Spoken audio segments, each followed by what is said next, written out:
Hi dears, welcome back to variety recipes. ഇന്ന് ഞാൻ നിങ്ങൾക്ക് ഷെയർ ചെയ്യാൻ പോകുന്നത് വളരെ എളുപ്പത്തിൽ ഉണ്ടാക്കാൻ പറ്റിയ ഒരു മീലിൻ്റെ റെസിപ്പിയാണ്. വളരെ ഡെലീഷ്യസ് ആയിട്ടുള്ളൊരു മീലാണിത്. കുട്ടികൾക്കും മുതിർന്നവർക്കും ഒരുപോലെ കഴിക്കാൻ പറ്റുന്ന ഒരു മീലാണ് ഇത്. നമുക്ക് പ്രത്യേകിച്ച് കറിയൊന്നും ഇല്ലെങ്കിൽ വെറുതെ ആണെങ്കിലും ഇത് കഴിക്കാം. അല്ലെങ്കിൽ ഒരു പപ്പടമോ അച്ചാറോ ഒക്കെ ഉണ്ടെങ്കിൽ അതിൻ്റെ കൂടെ ഇത് നമുക്കിത് കഴിക്കാവുന്നതാണ്. വളരെ ഡെലീഷ്യസ് ആണ്, സിമ്പിളാണ്, ഉണ്ടാക്കാൻ വളരെ എളുപ്പമാണ്. കുറച്ച് സാധനങ്ങൾ കൊണ്ടാണ് ഞാനിത് ഉണ്ടാക്കിയിരിക്കുന്നത്. വളരെ സ്വാദിഷ്ടമായിട്ടുള്ള ക്യാരറ്റ് റൈസാണ് ഞാനിന്ന് നിങ്ങൾക്ക് ഉണ്ടാക്കി കാണിക്കാൻ പോകുന്നത്. അപ്പോൾ അതെങ്ങനെയാണ് ഉണ്ടാക്കുന്നതെന്ന് നോക്കാം. ഒരു ബൗളിലേക്ക് ഞാൻ 2 കപ്പ് ബസ്മതി റൈസാണ് എടുക്കുന്നത്. നിങ്ങൾക്ക് ബസ്മതി റൈസ് തന്നെ വേണമെന്നൊന്നുമില്ല, നമുക്ക് ഏത് റൈസിലും ഇതുണ്ടാക്കാം.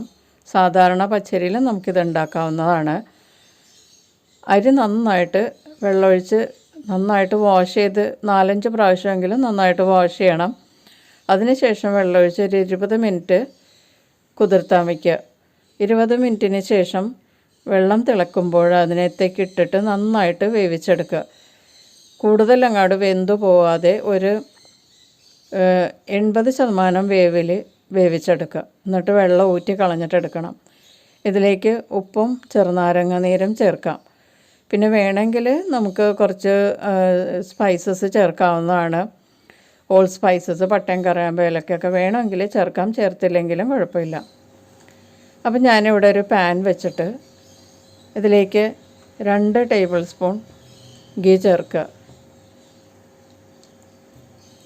2 ടേബിൾ സ്പൂൺ ഗീ ചേർത്തതിന് ശേഷം ഗീ ഒന്ന് ചൂടായി വരുമ്പോഴേക്കും അതിലേക്ക് പൊടിയായി അരിഞ്ഞ ഗാർലിക്ക് ചേർത്ത് കൊടുക്കുക. ഇത് 1 ടേബിൾ സ്പൂൺ ഗാർലിക്കാണ് ഞാനിപ്പോൾ ഇതിലേക്ക് ചേർത്തിരിക്കുന്നത്. ഗാർലിക്ക് ഒന്ന് പതിയെ നിറം മാറി തുടങ്ങുമ്പോഴേക്കും അതിലേക്ക് 1/2 ടീസ്പൂൺ പൊടിയായി അരിഞ്ഞ ഇഞ്ചി ചേർത്ത് കൊടുക്കുക. ഇഞ്ചി വളരെ കുറച്ച് ചേർത്താൽ മതിയാകും. ഒരു ടേസ്റ്റിന് വേണ്ടി മാത്രമാണ് ഇഞ്ചി ചേർക്കുന്നത്. ഇഞ്ചി ഒന്ന് സോട്ടായി കഴിയുമ്പോഴേക്കും അതിലേക്ക് 2 പച്ചമുളക് നെടുവേ പിളർന്ന് ചേർക്കുക. പച്ചമുളകും ഇഞ്ചിയും വെളുത്തുള്ളിയും കൂടി നന്നായിട്ടൊന്ന് സോട്ടാവുന്നത് വരെ ഒന്ന് വഴറ്റിക്കെടുക്കുക. ഒരു 30 സെക്കൻഡൊക്കെ വഴറ്റിയതിന് ശേഷം ഇതിലേക്ക് കുറച്ച് മുഴുവൻ മസാല ചേർത്ത് കൊടുക്കാം. അതിനുവേണ്ടി ഞാനിവിടെ 2 ബേ ലീഫ്, ഒരു കുറച്ച് കുരുമുളക്, 2 കഷ്ണം പട്ട, 3 ഏലക്കായ, പിന്നെ 6-7 ഗ്രാമ്പു, പിന്നെ 1/2 ടീസ്പൂൺ വലിയ ജീരകം. ഇത്രയും മസാലകളാണ് ഞാൻ എടുത്തിരിക്കുന്നത്. വേറെ മറ്റ് മസാലകളൊന്നും ഇതിലേക്ക് ആവശ്യമില്ല. എന്നിട്ടിത് ഈ എണ്ണയിലേക്ക് ഇട്ട് കൊടുത്തിട്ട് നന്നായിട്ടൊന്ന് മൂപ്പിച്ചെടുക്കുക. ഇതിൽ ജീരകവും കുരുമുളകൊക്കെ ഒന്ന് പൊട്ടി തുടങ്ങുമ്പോഴേക്കും ഇതിലേക്ക്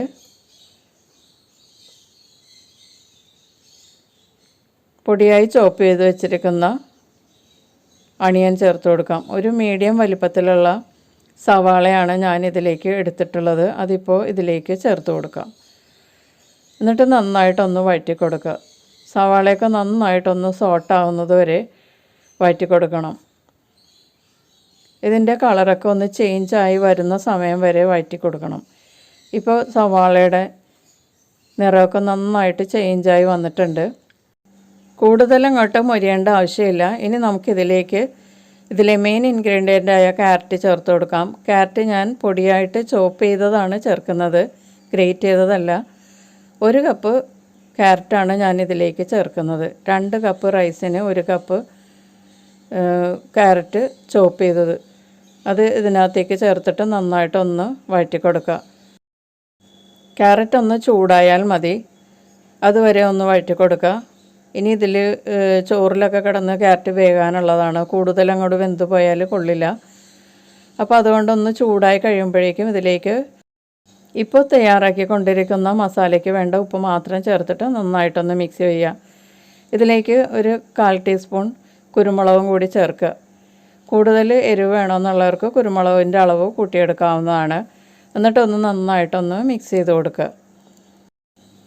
ക്യാരറ്റൊക്കെ കൂടുതൽ അങ്ങോട്ട് വെന്തുടഞ്ഞ് പോകുന്നതിന് മുന്നേ തന്നെ നമുക്ക് ഇതിലേക്ക് ചോറ് ചേർത്ത് കൊടുക്കാം. നമ്മൾ വേവിച്ച് വെച്ചിരിക്കുന്ന റൈസ് ചേർത്ത് കൊടുക്കാം. റൈസ് ചേർത്തതിന് ശേഷം ഈ മസാലയുമായിട്ട് നന്നായിട്ട് മിക്സ് ചെയ്യുക.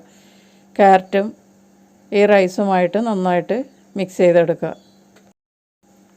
വളരെ പെട്ടെന്ന് ഉണ്ടാക്കാൻ പറ്റിയ ഒരു റൈസാണിത്. ക്യാരറ്റ് റൈസ് വളരെ ഈസി ആയിട്ട് ഉണ്ടാക്കാം. കുറച്ച് സാധനങ്ങളും മതി, പക്ഷേ വളരെ ടേസ്റ്റുമാണ്. ക്യാരറ്റ് കുട്ടികൾക്ക് ഇഷ്ടമുള്ളൊരു വെജിറ്റബിൾ ആയതുകൊണ്ട് ക്യാരറ്റ് റൈസ് കുട്ടികൾക്ക് വളരെ ഇഷ്ടപ്പെടും. ക്യാരറ്റ് ജ്യൂസും ഒക്കെ കുട്ടികൾക്ക് വളരെ ഇഷ്ടമുള്ളൊരു ഐറ്റമാണ്. അപ്പോൾ ക്യാരറ്റ് റൈസ് ഉണ്ടാക്കിയാൽ കുട്ടികൾക്ക് വളരെ ഇഷ്ടത്തോടെ കഴിക്കാനും പറ്റും. നല്ലൊരു ഹെൽത്തി മീലും ആകും. വളരെ എളുപ്പത്തിലാണ് നമ്മളിപ്പോൾ ഇത് ഉണ്ടാക്കിയെടുത്തത്. ഇനി ഇതിലേക്ക് നമുക്ക് കുറച്ച് ഫ്രൈ ചെയ്ത സവാള ചേർത്ത് കൊടുക്കാം. നമുക്കിതൊക്കെ ടേസ്റ്റ് കൂട്ടാൻ വേണ്ടിയിട്ട് എന്ത് വേണമെങ്കിലും ഇതിനകത്തൊരു ഫ്രൈ ചെയ്ത് ചേർക്കാവുന്നതാണ്. പിന്നെ ഇതിലേക്ക് നമുക്ക് വേണമെങ്കിൽ കപ്പലണ്ടിയൊക്കെ ഫ്രൈ ചെയ്ത് ചേർക്കാം. പരിപ്പ്, കടലപ്പരിപ്പ് അങ്ങനെയുള്ള ഐറ്റംസൊക്കെ ഇതിനകത്തേക്ക് ഫ്രൈ ചെയ്ത് നിങ്ങളുടെ ഇഷ്ടത്തിന് ചേർക്കാവുന്നതാണ്. ഞാൻ സവാള ഫ്രൈ ചെയ്തതാണ് ചേർക്കുന്നത്. സവാള എന്തിൻ്റെ കൂടെ ഫ്രൈ ചെയ്ത് ചേർത്താലും വളരെ ടേസ്റ്റാണ്. ഇനി ഇതിലേക്ക് ഒരു ചെറിയ കഷ്ണം ചെറുനാരങ്ങ പിഴിഞ്ഞ് ചേർക്കുക. 1 ടീസ്പൂൺ ചെറുനാരങ്ങ നീര് കാണും. അത് പിഴിഞ്ഞ് ഇതിലേക്ക് ചേർത്തതിന് ശേഷം ഒന്നുകൂടി ഇത് നന്നായിട്ട് മിക്സ് ചെയ്ത് കൊടുക്കുക.